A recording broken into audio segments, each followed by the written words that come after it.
We're back with Rachael Kilgour. The album is My Father Loved Me. And the last song I want to play is Smell of Autumn Leaves.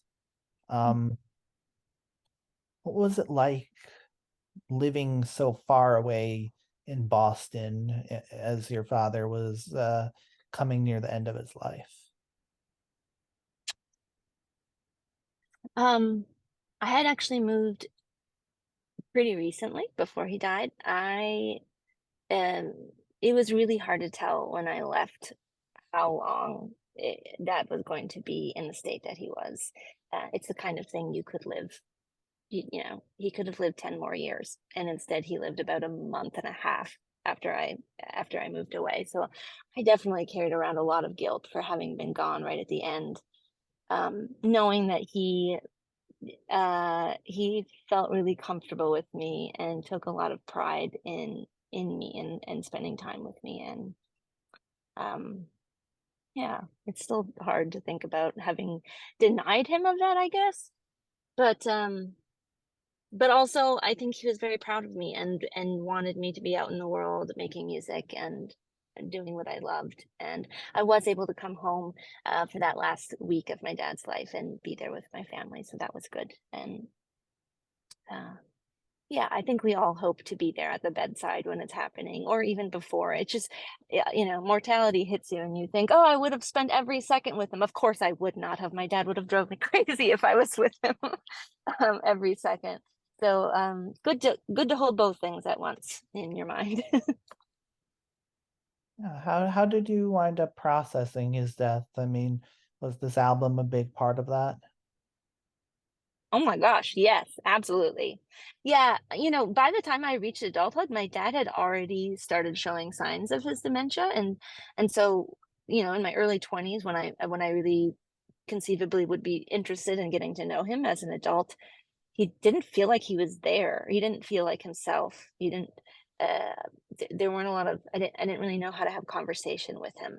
And so yeah, writing and recording this album was my way of getting to know him after the fact, really, through conversations I had with family, through the memories that I had of him, just trying to figure out how he ticked and um, yeah, and how much of that was passed on to me.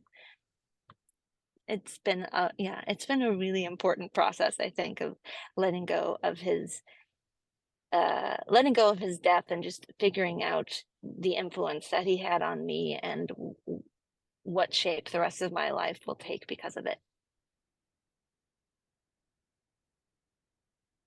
Um, Now that you are without him, what are the things you hold most closely? Mm. Um, I I hope to hold on to the part of my dad that was really lighthearted and easygoing. He had both in him, but there's this part of him that was yeah, I think really kind and silly a lot of the time, and I would like to hang on to that, and I would like to be a helper in the ways that he was in the world. I would like to be as reliable, maybe not quite as stubborn, but as reliable as he was. And I would love to love the people I love as well as he did. Thank you. I hope this wasn't a difficult interview for you. Oh no, I think yeah, it's really beautiful. I mean, that's the point, right? I wrote the songs to get to know dad, to say goodbye to dad, but it's all also about me, about figuring out why we're alive and making meaning of life. And I don't think there's a way to do that without talking about the hard stuff and asking hard questions. So thank you for taking the time and for such thoughtful questions that you had lined up. I always like to leave off interviews by asking you to pick a song.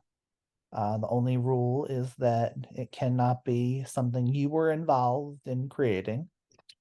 Oh.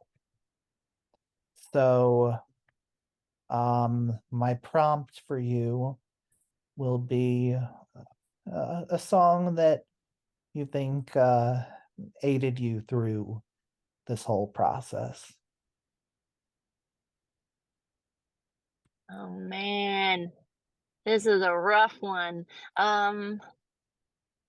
Dad, I get very insulated when I'm in like a writing process, and uh, I Not don't even know that I was talking listening. about, I don't know that I was listening to a lot through it. I'm not I even was talking about the outputting a lot. writing process. I'm even talking about the grieving process. Right. Yeah, I mean, I feel like my songs helped me through more than anybody else's did, but let's see. I should be able to come up with an. Uh, huh.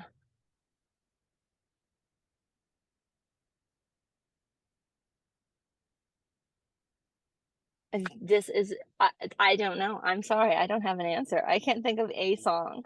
But I did do a lot of singing old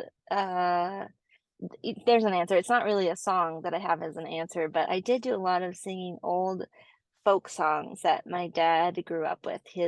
His dad and his family had a little band, and my dad always loved when I would sing the songs that his dad used to sing. So there were like there's like the Red River Valley, for instance, um, which is like a heartbreak song about someone leaving, and it's very simple and old, and all of the old people can sing along with you when you start singing it at a nursing home.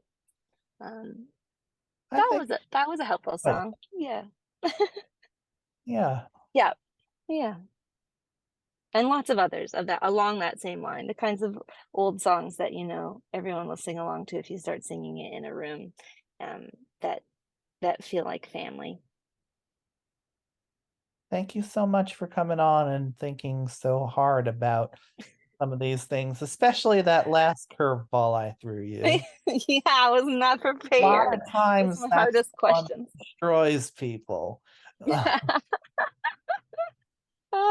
I mean, for being a musician, I don't listen to a lot of music, which is so silly, and I need to do more of it probably. Or not. Maybe that's just how I am.